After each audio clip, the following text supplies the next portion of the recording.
Hello, and welcome to this SUSECON talk about cloud-native security with NeuVector. My name is Bastian Hofmann.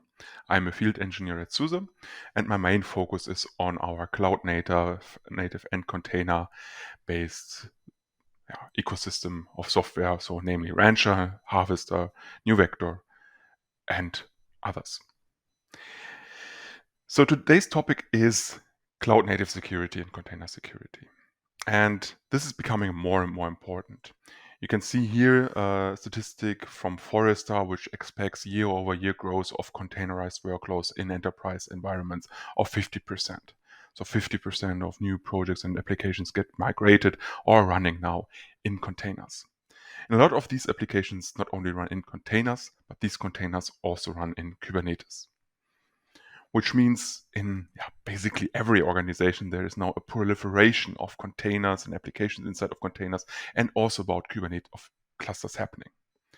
Because oftentimes it's not only one Kubernetes cluster, but multiple ones in different environments for different teams, on different cloud providers or in different data centers that host all these different applications that get containerized. And that provides some challenges. First, because these container environments, Kubernetes is becoming more and more prevalent and rapidly becoming more and more prevalent, you also have to think about security for these containerized applications. And a lot of the traditional security tools don't work in these environments anymore because they are way more targeted to provide security for static virtual machines, static servers with a very static set of applications and static networking and firewall rules on them. In containerized environments, it's oftentimes a lot different because applications can be deployed very quickly. They also can be decommissioned very quickly. They can be updated very quickly in rolling upgrades to new versions.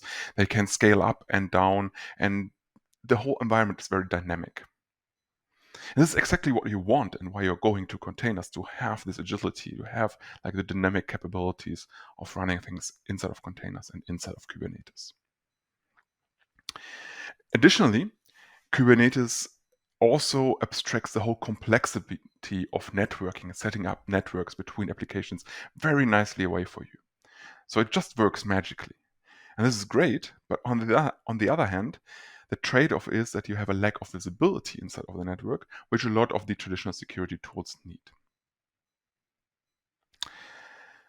An additional aspect to challenges when running Kubernetes is that because of the proliferation of Kubernetes clusters in enterprises, Kubernetes itself is starting to become a high-value target for attackers. Because if you get into any Kubernetes cluster, and if you can reach others with the same vulnerability, you can get into multiple environments with the same vulnerability, with the same hack. That means when we're talking about security, we have to look first at the Kubernetes cluster and at your applications running inside of Kubernetes and inside of containers. For the Kubernetes cluster, there's nothing new here. You're maybe already running Rancher, and Rancher can help you secure your Kubernetes cluster quite nicely. You have a central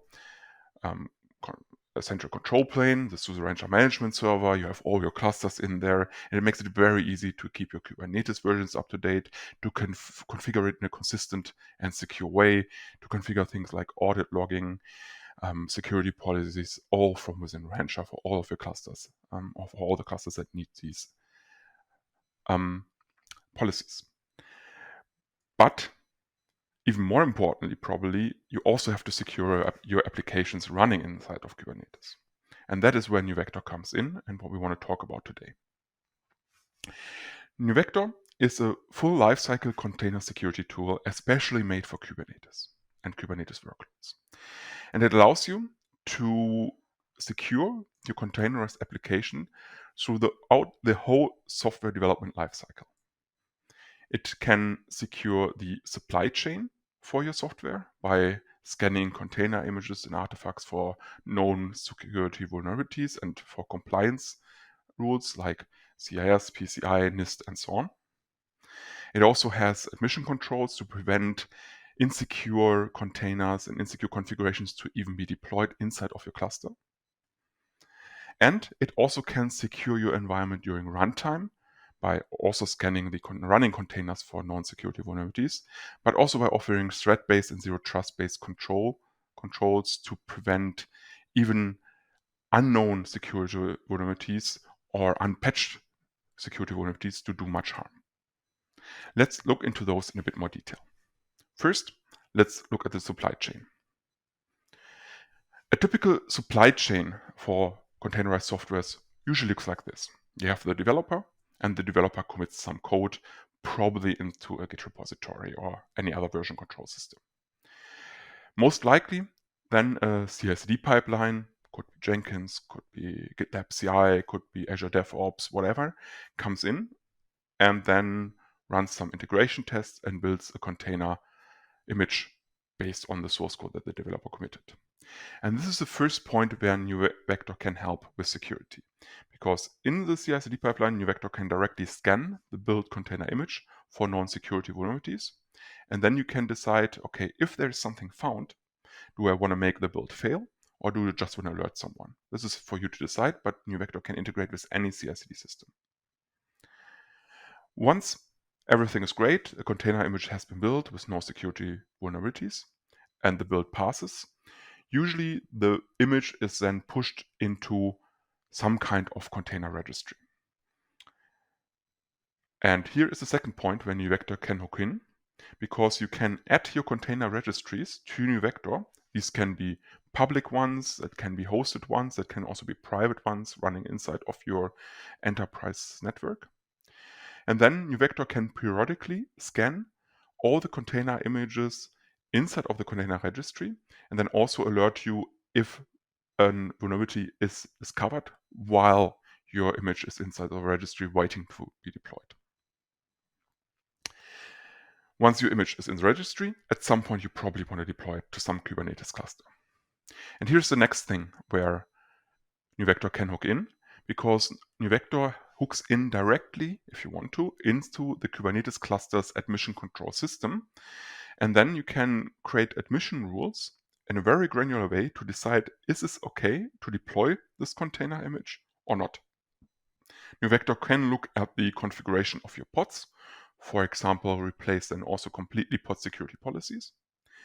But it can also do even more interesting things. For example, prevent container images from being deployed that already have known security vulnerabilities. Or maybe even more complex, prevent container images from being deployed that have container vulnerabilities or security vulnerabilities that are older than 7 days and already have a fix. So if it's a very new one, you may still want to allow the deployment because developers didn't even have the time to patch it, or maybe there is no fix yet.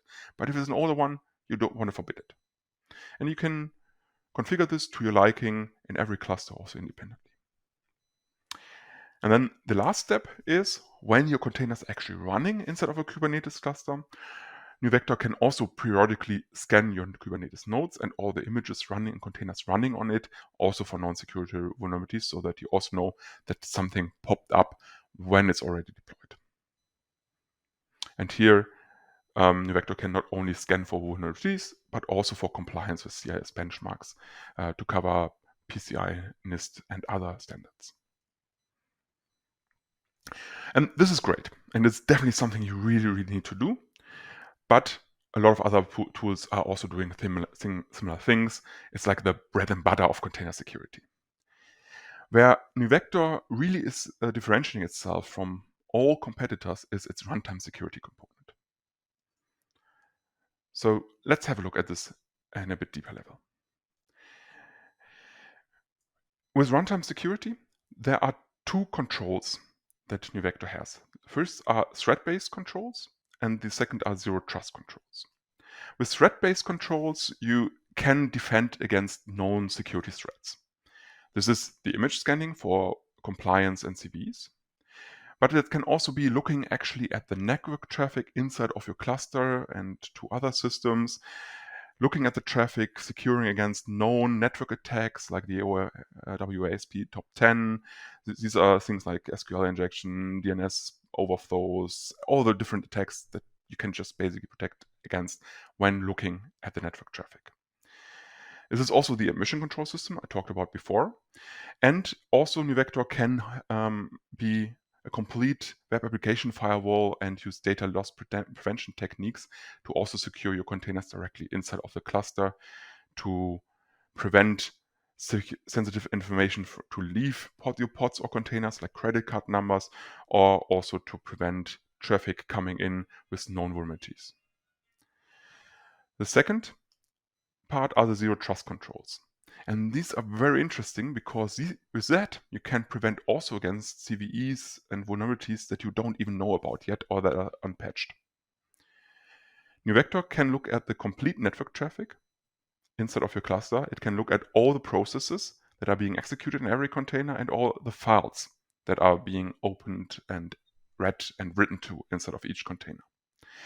And it can either automatically learn the behavior that is correct for every container, but you can also, of course, manually create rules, or you can also distribute rules to multiple clusters with security as code and also federation inside of NeuVector itself. And once, either through automated learning or security as code or manual processes, NeuVector built up a wide list of things that are known and common and good behavior of your containers. You can then either alert and or block behavior that is not in the list of known and trusted behavior. So that with that, you can, for example, block if an attacker could come into your container and that it then can't do anything. They can't execute processes that are unknown. They can't just curl out to something or create a bash shell or so because it's forbidden. They also can't connect to any systems that are not on your whitelist. They can't just connect to attacker.com and send some data there or load some scripts from there. All of that is directly blocked and forbidden by NeuVector. How does NeuVector do this? Here you can see a typical Kubernetes cluster with a couple pods that communicate with each other, some containers inside of the pods that communicate with each other, and also these pods and containers communicate from or to the internet. And in such a Kubernetes cluster, you have two types of traffic. You have the east-west traffic, so the traffic inside of the cluster between pods and between containers. And you have the north-south traffic, so the traffic from the internet, from external systems. Doesn't need to be the internet, can also be the intranet, but external to the Kubernetes cluster, coming inside of the container, inside of the cluster to some containers, and also traffic from the containers inside of the cluster to external systems like third-party APIs, databases that are running outside of Kubernetes, and so on. And NeuVector can secure all of that traffic. It directly at the network level does a patented deep packet inspection. So it's not using sidecars, it's not using eBPF, it's directly looking at the source on your network stack. And it can detect on layers 3 and 4 what connections are being made to what other systems, but also on layer 7 which protocols and are you actually then speaking. Is it a MySQL connection? Is it HTTP? Is it HTTPS? Is it an SSH connection? And then also take this into account when building up a whitelist of known and expected behavior. It also can look at the processes being executed and the files being accessed in every container. And then, with this deep packets inspection, it can learn the behavior and also block behavior that is then not inside of a whitelist, so block network connections, block process execution, block file access. And it can do this in an automated way with auto-generated security policies, and these security policies can then also be distributed as security as code. And this is all there to prevent against zero-day attacks and have countermeasures against unknown CVEs. Because NeuVector is listening on the network stack, it can also do packet captures directly on the network stack. So if there is something weird happening, like a network attack that NeuVector detects, it can automatically do a packet capture, and you can look at the packet capture to get more information, like the IP address of who did this network attack. And also, by directly looking at the network stack, NeuVector can also be a web application firewall and do data loss prevention directly for your containers inside of a container network. Let's look also in a bit more detail at the automated behavioral-based zero trust learning that NeuVector supports. The complete cluster or individual workloads can be in 3 different modes inside of NeuVector. The first is the Discover mode. With the Discover mode, NeuVector identifies the application behavior that is okay, like which network connections are being made, which processes are being executed. It's a learning mode. And it builds up a list of trusted and good behavior, like which network connections are being made, which processes are being executed. Of course, you can also edit this manually or distribute this infrastructure as code. And then when you're happy with this list and what NeuVector has learned about your system, and you say everything is okay, you can switch the whole system or individual containers and pods into the monitor mode. Then NeuVector stops learning. It doesn't write new policies anymore. And if something happens that is not covered by these policies, it will alert you either in the UI or with a webhook and connection to other alerting systems. It will alert you that something happened that is not covered by policies. It will not block it. The behavior can still happen. The connections can still be made. Processes can still be executed, but you will notice. And once you're also happy with that and you're not having any alerts anymore for stuff that actually should be covered by policies, then you can also switch individual pods or the whole cluster into a protect mode. And once your system is in a protect mode, then behavior that is not covered by policies anymore is of course still alerted upon, but also completely denied and blocked. So let's have a quick look at NeuVector. What you can see here, and let's maybe make this a tiny bit bigger for you to read more easily, is a small Kubernetes cluster that I prepared. The Kubernetes cluster here is running Kubernetes or RK2 121.12, and it has 6 nodes. Installing NeuVector when you're already running Rancher is very easy. You can just go to the application marketplace, you can search for NeuVector and directly install it through here. NeuVector works also without Rancher on any Kubernetes cluster, as long as it's standard compliant. And it's in the end a Helm chart that you can install inside of a Kubernetes cluster, and this is made very easy through the Rancher application marketplace. Once it is installed inside of Rancher from the marketplace, you also directly have a NeuVector section here in the left menu of this cluster. And in here, I can directly open up the NeuVector UI through a Rancher single sign-on. So I don't need to have an additional user management system. I can directly use the Rancher single sign-on to access NeuVector. And in the NeuVector UI, I then get a nice overview about security risks that I have inside of my cluster. And under assets, I can directly look and dive deeper in, okay, what is the status of my platform? Do I have some CVEs in Kubernetes that I need to patch? This looks fine here. It can then also look at the nodes. Here we are running SUSE Linux Enterprise in a bit older version. So we can also scan for vulnerabilities here, and you can see, yeah, I should really update my nodes because there are some CVEs here detected that are already patched, that I already have patched and fixed versions, so I should do an update. I can also scan for compliancy against CIS scans, for example, and you can also see here there are a lot of passes, but also some warnings. So maybe some of the setups, my Kubernetes cluster is not hardened, and I should do something about it. And the same thing here is also happening for containers. I have all the running containers in my system.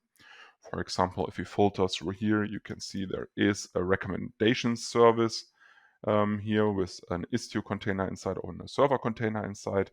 And I can, for example, look at the server container.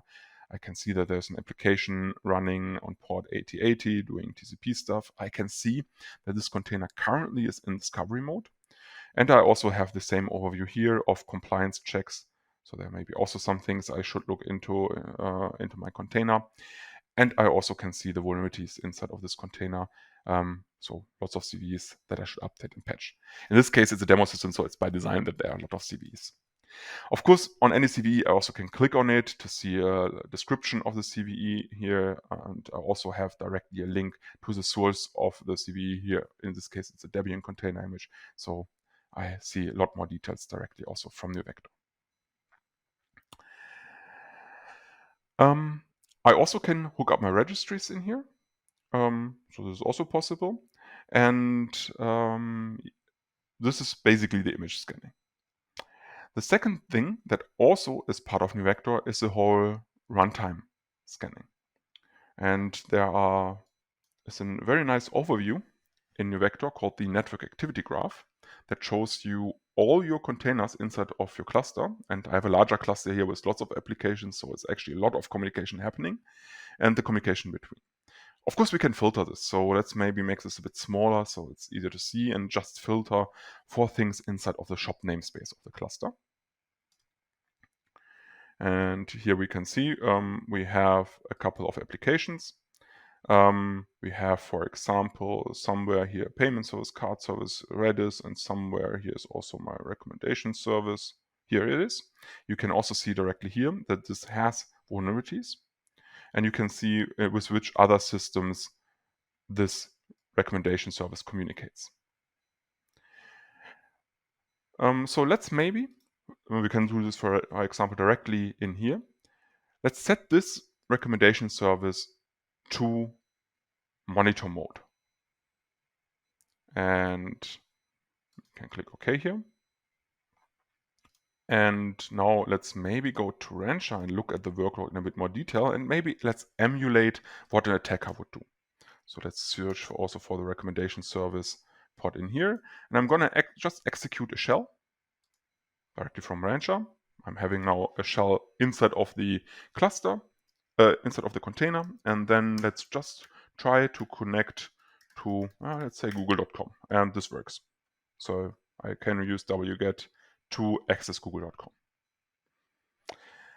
What happened now in NeuVector? If we go to notifications and to the security events, we can see, okay, we actually got lots of alerts. We got alerts that a bash process, an SH process, was executed inside of the container. We also got an alert that wget was executed, and we got an alert that some traffic was done that was not learned yet by NeuVector as behavior that is something that should happen.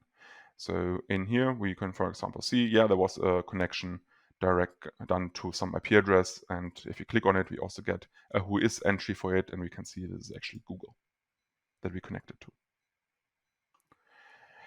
So what happens now if we go back to the network activity graph, and if we set this recommendation service now to not only alert on it, but also into the protect mode to block it completely, or to block things completely.